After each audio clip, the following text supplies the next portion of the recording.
Hi everyone, my name is Julia Gittleman and I am in the counselor education program, obviously.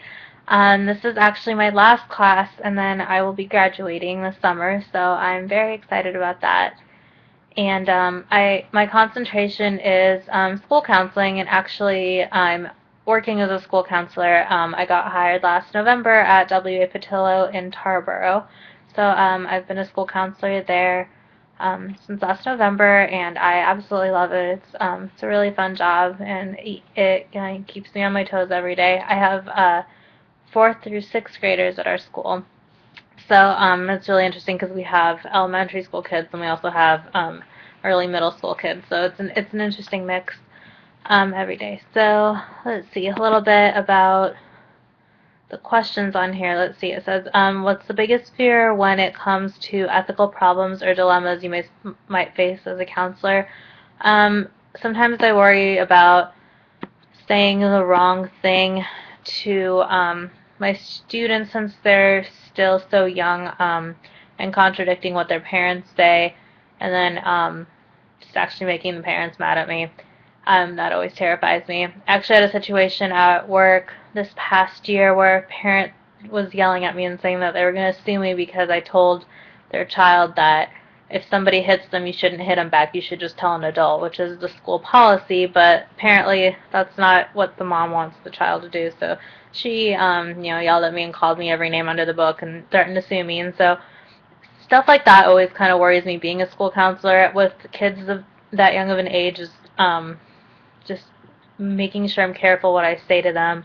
Kind of worried sometimes about saying stuff that contradicts what their parents tell them, but sometimes that's just going to happen.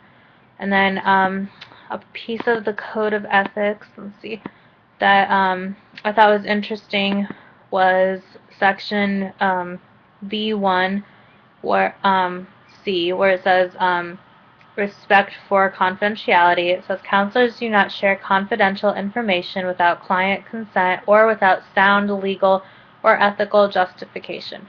I feel like saying ethical justification can be kind of loosely interpreted.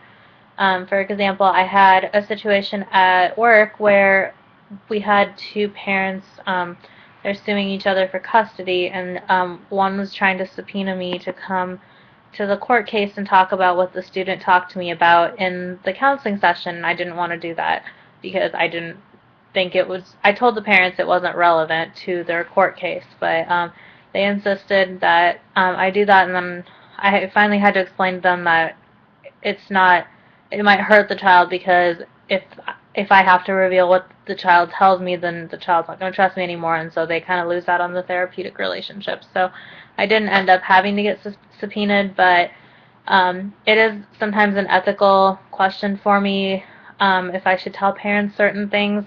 For example, with my elementary school and middle school kids, there are some that have substance abuse issues, and I always wonder if I should actually tell their parents or not because, technically it's not immediate harm to them, but over time it could be, and honestly, if I was a parent, I would want to know if my child was doing that, but that's definitely an ethical dilemma for me. So that section was interesting that it can be so loosely interpreted what is justified and what is not justified. And then last thing, biggest piece of information I hope to learn or gain from the class. I actually just think it'll be good to hear about different perspectives for different ethical dilemmas and kind of how we should handle them. I think that would be pretty beneficial. So that's all I have, and I'm excited to watch everyone else's videos and to be in class with you the next four weeks.